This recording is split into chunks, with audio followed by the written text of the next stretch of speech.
Hey everybody, welcome to another Pro Acoustics Tech Talk. I'm Nathan, and today I have Felix from Highway Marketing. Good to see you. And we're going to talk a little bit about Shure SLX-D.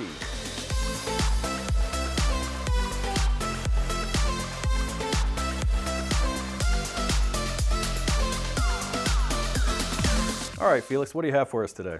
So I have a little bit of an assortment of SLX-D stuff. We have a receiver here. I went with the quad because it's the newest one, but you also have a dual and a single.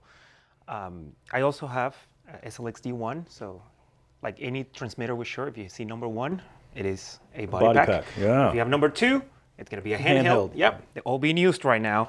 If you see number 3, it is a plug-on. Oh. Yeah, so here it is. I also have the 5, which started with Axient. So with the ADX5 is a portable receiver for cameras and stuff like that, usually for video.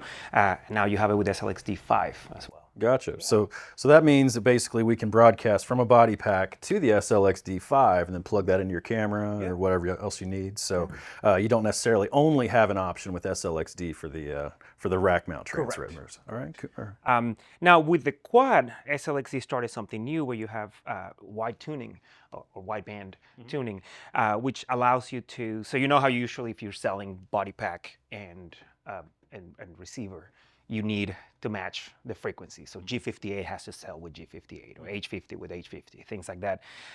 You'll see that there's a G57 on the quads right now. And that basically gives you the ability to choose whether you want to be on G58 or H50 or something like that. Now, all your transmitters have to match. Right. So if I was to have, I don't know, if I had it tuned for H50, for example, and I try to scan the G58, it's going to give me a warning there telling you, hey, I can't do it. Do you want me to switch to G58? You can do that. And as long as the 4 transmitters are in that frequency, you can do that. Gotcha. So fewer SKUs of the receivers and more flexibility to be able to make transmitters you have work with. And it works because at this point it doesn't sell as a combo unit, so you buy it separate. You buy receiver and transmitters separate. Another thing you'll notice, there is a D at the end of the model on this one, which is a Dante version. There is a non-Dante version, about $500 less or something like that. So you can get into Dante quad still being SLX-D. Okay, gotcha. And on the Dante unit we have here, we do still have analog outputs as well? Correct. Okay, gotcha. And then with the quad system, that means that we don't necessarily have to do antenna combining and things like that, but to still do 4 channels? You can do, actually, that's correct. If you had a dual or a single next to it, or another quad, there is cascade out of the back. So you could have 2 receivers, whether it is 2 quads or quad and a dual, quad and a single, and just cascade antennas. So up to 2 of them without having to have a combiner. Awesome. And that's a feature only on the quad. Okay. So it does the cascading. The other 2 receivers do not do cascade. Okay. So you still need a quad to make that happen. Cool, cool. All right, so Felix, we have the Shure SLX-D. Where does that kind of fall in the family tree of Shure as far as like Axient on the top level? Yeah. How does that kind of work? So you start with BLX, right? And it's your UHF analog.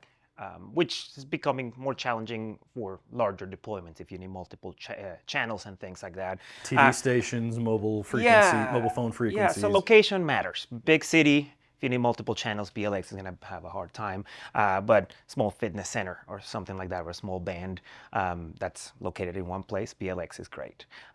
SLX-D is your entry level into the digital frequencies. You're talking about $700 per channel. Give or take. And that kind of translates to where if you have a single or buy 2 singles or 2 duals or 4 singles or a quad, you kind of get about the same price break. And then you go up into ULXD and Axient.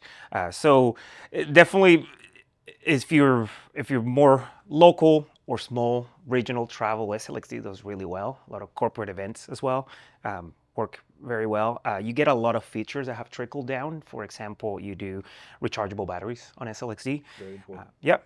Like I said, Dante is a big part of it. And on the SLX-D2, you can actually change the capsules as well. Okay. So a lot of the features that trickle down from you and Axient. Then of course things like the body packs and the transmitters are going to be plastic versus you get more of a metal and more rugged, tour friendly material on the U and accent. Okay, gotcha, gotcha. All right, well, very helpful. If you guys have other questions, you know, for us or for Felix, definitely let us know you're watching.